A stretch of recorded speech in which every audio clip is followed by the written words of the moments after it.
जय श्री राम। हम देखते हैं समाज के अंदर की आध्यात्मिक के अंदर और सत्संग के अंदर बहुत ही कम रुचि है लोगों की। जहाँ पे सत्संग होता है वहाँ पे बहुत ही कम लोग ठहरते हैं, बहुत ही कम लोग सुनते हैं। भजन कीर्तन हो जहाँ श्रोता हो दो चार, वेशा ढोंग स्वांग में बैठे कई हजार। जहाँ पे भजन और सत्संग होता है वहाँ पे गिने चुने मात्र 2 4 5 10 लोग रहते हैं। और जहाँ कहीं पे दिवालियाँ भरती है, मेले लगते हैं, वैसी जगह पे हजारों की तादाद में पब्लिक इकट्ठी होती है। तो आप सभी से मेरा यही कहना है कि ज़्यादा से ज़्यादा संतों के संग में बैठना ज़रूरी है, संतों के सानिध्य में रहना ज़रूरी है। क्योंकि संत ही हमारे जीवन का आधार। अगर हमारे जीवन का कल्याण हो सकता, मानव जीवन का अगर कल्याण हो सकता, उद्धार हो सकता, तो वो संतों के माध्यम से, संतों के संग से और संतों के सत्संग से ही हो सकता है। जब तक हम संतों के संग में बैठेंगे नहीं, संतों के सानिध्य में रहेंगे नहीं, तब तक हम अपने जीवन का मूल उद्देश्य क्या है, लक्ष्य क्या है, उसे पहचान नहीं सकते। और जब तक हम हमारे जीवन के लक्ष्य को पहचान नहीं सकते, तब तक हम परमार्थ के मार्ग पे, भक्ति के मार्ग पे चल नहीं सकते। इसलिए ये जीवन बड़ा अनमोल है। इसको ज़्यादा से ज़्यादा संतों के संग में व्यतीत करने की कोशिश करें और परमात्मा से हर पल यही अरदास करें कि जब जब जन्म धरूं धरती पर संत समागम दीजो।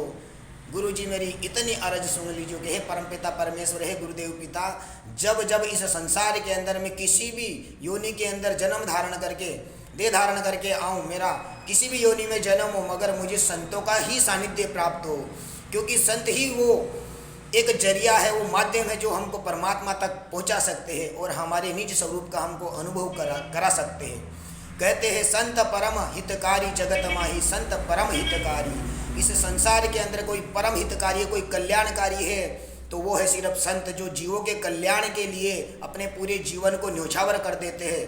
परमार्थ के लिए वो दूसरों को सुख देने के लिए अपार कष्ट उठाते हैं, मगर फिर भी जीवों का उद्धार करने की उनकी क्षमता बनी रहती है। हमेशा उनकी यही कोशिश रहती है। प्रभुपद प्रगट करावत प्रीति, भ्रम मिटावत भारी।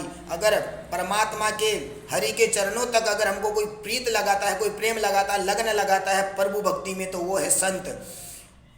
जो ये संसार मेरा है, ये तन मेरा, ये संसार में जितने भी सुख है, ये सुख मेरे हैं। इन सुखों के जो मनुष्य अधीन हो जाता है, इन सुखों को सब कुछ समझ लेता है, इस भ्रम को संत मिटाते हैं कि ये सुख तेरा नहीं, ये संसारिक सुख तेरा सुख नहीं है, ये तन का सुख तेरा सुख नहीं है। क्योंकि तू तन है ही नहीं, तू ये तन से परे है। तू ना तन तेरा, तू तन नाही, छोड़ दे मोहम्मद सुजाना।